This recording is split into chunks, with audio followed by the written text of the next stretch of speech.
The Houston Cougars. Boy, do we love the Houston Cougars. The only team in 2016 on the FBS level in Texas to win a conference championship. Yep. One of only 3 teams to win 10 games. Mm-hmm. It was a remarkable year for the Cougs. Yes. 13-1, capped off by that exhilarating Peach Bowl win over Florida State.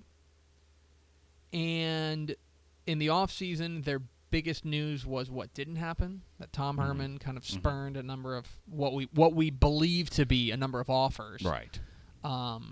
To stick with the Cougs and stay there, and he remains at the helm of Houston. Yeah. So now we start turning the clock forward to 2016. We start looking forward to what the Cougs are going to offer in 2016.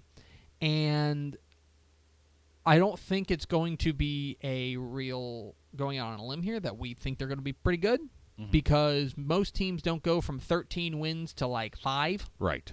That seems unlikely. Yeah.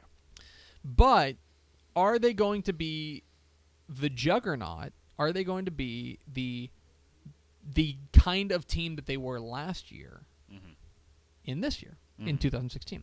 So the question is, are you buying the Houston Cougars? Do you think their stock is going to go up or stay the same? I think that going up is probably asking a little bit too much, right? I mean, at this point, the only way for them to go up would be basically to run the table. Sure. Or are you going to sell the Houston Cougars? Sure. Are you setting this up, or are you asking me directly right now? No, I'm not asking you directly. That's a rhetorical question. It's a rhetorical device where I ask a question aloud to the audience. I'm unfamiliar with these things. Yeah. Sorry. Can I get back to broadcasting now? I'm sorry, I wasn't even listening. Yeah, exactly. Yeah. Okay. So are you buying or selling Houston? I will give you 3 reasons for each. Ooh, 3. Wow. A little bit of research here. Look at you delivering for the audience today. If you're going to buy the Houston Cougars, reason number 1 with a bullet, it's got to be Greg Ward Jr. Yep. This is a quarterback guru in Tom Herman who has his dude back at the helm in Greg Ward Jr.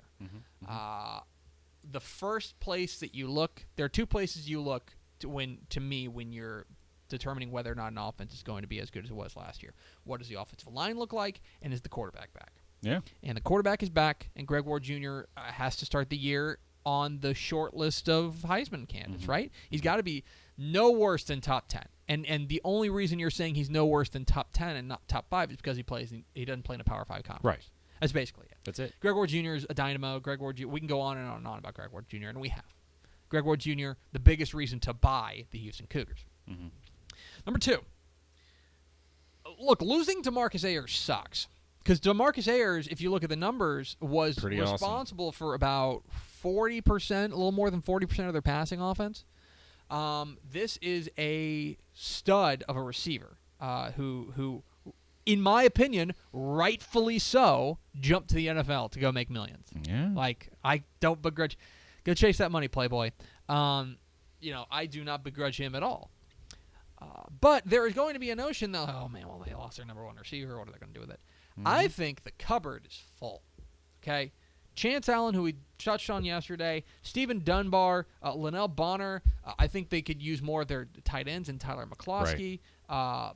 They've got a number of receiving weapons, and that's not to mention some of the guys who redshirted last year. Right. And my counter, as I brought up on the show before, is always name 1 receiver off of the Ohio State National Championship team that Tom Herman dictated their offense. Yeah. I couldn't tell you. No, you couldn't. Yeah. So, I mean, because the Tom Herman style of offense is not reliant on having a guy like, let's say, Corey Coleman, okay? It's not reliant on having a guy like, to a certain extent, Jakeem Grant, right. Where you have this true blue number 1 guy. They don't necessarily need that. Now, I think there's guys on here who could step up and be the number 1. Overall, what I'm saying is don't worry about – I wouldn't worry about the receiving situation. I think they're going to have plenty of guys to catch passes, and I think that somebody's going to end up – I think if it's going to kind of sort itself out, that somebody's going to end up kind of rising to the top and being that guy. I think it'll be Chase Allen. It could be any number of guys. Yeah. Number 3, a reason to sell. Or, I'm sorry, reason to buy. Reason to buy. We're not there yet. Ed Oliver. Yeah, man. right? I've been telling you. I You've mean- been pumping the brakes as you're like, I don't think you want to put it all on him. I don't think you want to go that far, but I don't know. I'm telling you, he's gonna smoke fools. Ed Oliver, of course, the first 5-star prospect ever to sign with a non-Power 5 conference team. The defensive tackle out of Spring Westfield. He was our super team defensive player of the year last year, meaning that we thought he was the best defensive recruit in the state in the class of 2016. And there is no reason to think that he's not. I mean, there are other guys. If you want to put Brandon Jones in there from Nacogdoches, he's a superstar. McCulloch out of Aldine, or the Aldine Eisenhower MacArthur, one of them, out of the Aldine area. He's a superstar. Jeffrey McCulloch. There's a number of guys who are stars, right? Right. Ed Oliver was the best defensive prospect in the state last year. Yeah. Hard stop.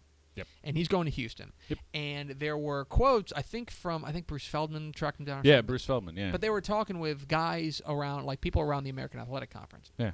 And the SEC. And the SEC.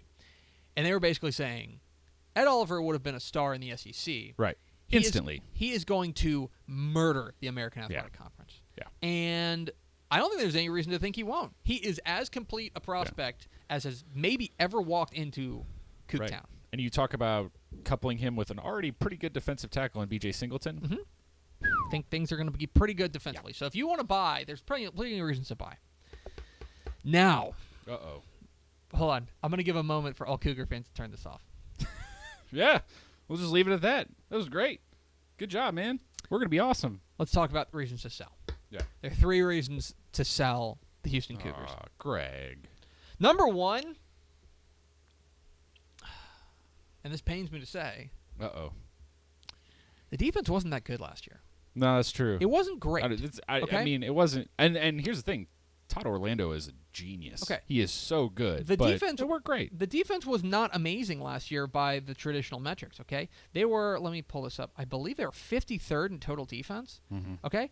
They were nothing special. But what made them special was that secondary. They had, if you believe in Football Outsiders, the tremendous work at Football Outsiders. And you certainly do. I do. Okay? Football Outsiders had Houston as, I had it here, had Houston as the 58th ranked defense in the nation last year. 58th. Middle of the pack. Right. Fine. Average. But what stood out about them was what they call defensive back havoc, which is how many big-time splash plays does the secondary make? That's where they ranked 7th in the nation. Okay, you compare that, like Boise State was 4th, West Virginia with Carl Joseph was 5th, San Diego State, who was an 11-win team last year, was number 1 was Ole Miss, which of course had the Landshark defense.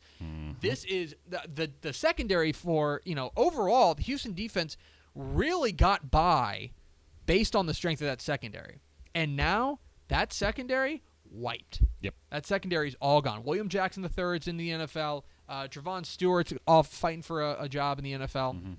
This whole defense, the strength of this defense was most certainly in the secondary, and they have lost pretty much that entire secondary. They've got to replace those guys. So there's one reason to sell. Number 2, we haven't really talked about it a whole lot because I think that. Because I think there's been so much focus on the passing game because Greg Ward Jr. is so good. But hey, who's going to run the ball? It's a good question. Like the obvious answer is Catalan. Right. Right. I mean, like they're hoping that he steps right in. I mean, some people think he would have been great for Texas this year. I know that everybody focuses so much on the passing game and Greg Ward Jr. and DeMarcus Ayers, and for good reason. But do you realize that they're losing Kenneth Farrow and Ryan Jackson, who combined for almost 1,500 yards of rushing last year. Yeah. Their next best running back was Javin Webb, 277 yards.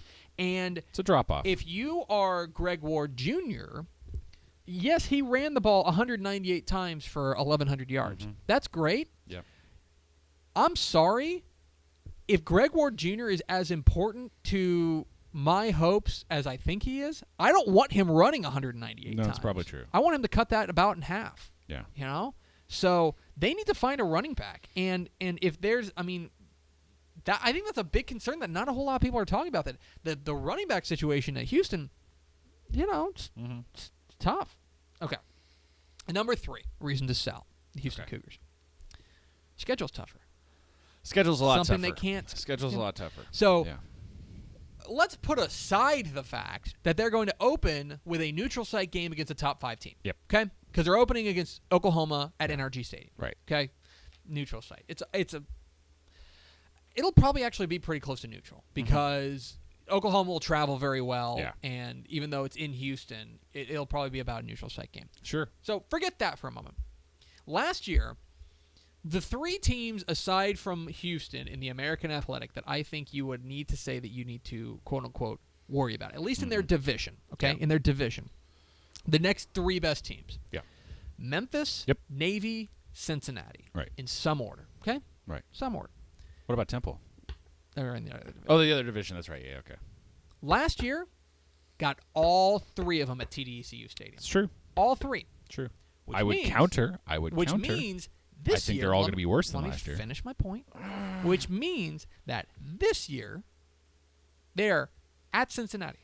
They are at Memphis. They are at Navy. Now, to your point, they're going to be worse. I don't disagree with you. They're going to be worse. I don't disagree with you. I'm just saying they're going to be worse. But I want you to think, okay, but Houston lost to a team worse than all 3 of those teams No, are going you're to be right. next year. You're right. You're right. They lost to You're right. UConn. I know. Okay? I hear you. So, to me, the tougher schedule is a big factor as well. So, it's everybody's right to look at these facts and say, I think they're going to be fine, or I think they're going to take a big time step back, or something like that. Let's put it this way. I don't think they're going 13-1 again. Okay. Okay? I'll say that. You think they're going 14-0? I appreciate your bravery. Excuse me, sir. 15-0. Oh, sorry. Yeah. That's right. There's 2 games. 15-0. 15-0. All right. Hard stop. We can end this segment. I really like your optimism this year with Houston. I don't think they're winning 13 games. Boo. Now, Boo. I think there is a pretty fair chance they win 11 or 12. Boo. But I think there are enough question marks for me to give me a little bit of pause as far as buying the Cougars. Now, I still think they're going to be the best team in Texas. But that's just me.